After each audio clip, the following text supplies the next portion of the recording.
Now, the thing about behavioral enrichment is a voluntary thing. Behavioral enrichment is called voluntary enrichment because the animal chooses to do the behaviors. Pretty much it's a reward session with food items. Emily's got a bowl full of meat there, and our cat knows that if she does a behavior as she gets rewarded with a food reward. They'll give her incentive to want to do it again. And move out of your way a little bit. Am I blocking you guys? Am I back? Yeah. Okay. Good. Okay. Good.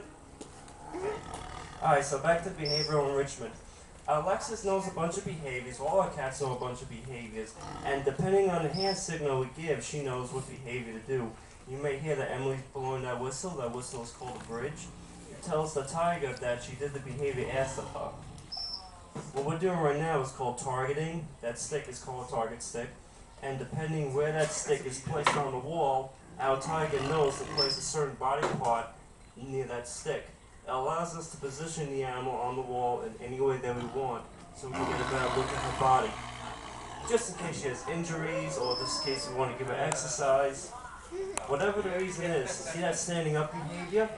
If you may remember earlier, that mimics what that graphic shows. That's a tiger stretching up, scratching, and also mimics pouncing behavior.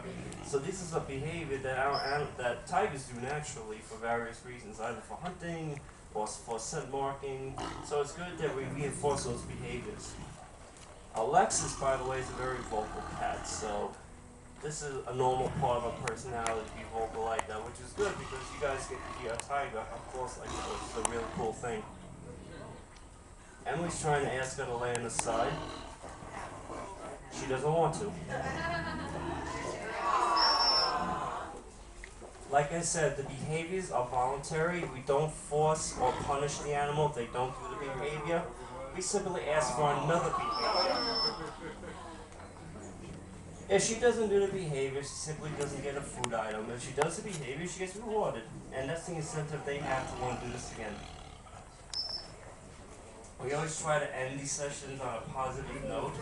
So whenever we do a session, we always try to end it with having them do a behavior they like to do, so that they always get a food reward at the end.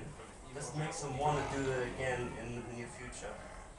Yeah, we're doing some targeting again. A little bit about Siberian tigers. They are indeed the largest of the cats. Like I said earlier, a male could be about 8 feet and weigh about 500 pounds. They're also one of the rarest. There's only 300 wild Siberians left in the wild.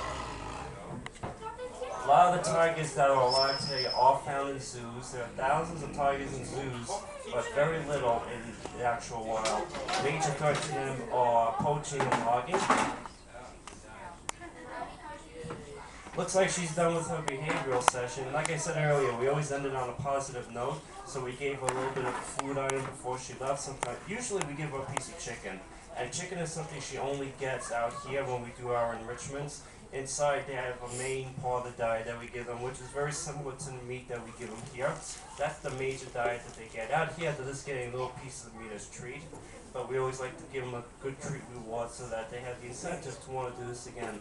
So with that said, that ends the behavioral part of our session. She's going to hang out here for a little bit, so if you guys want to just take a few pictures, ask any questions about the tigers or any of the animals here at the zoo, feel free.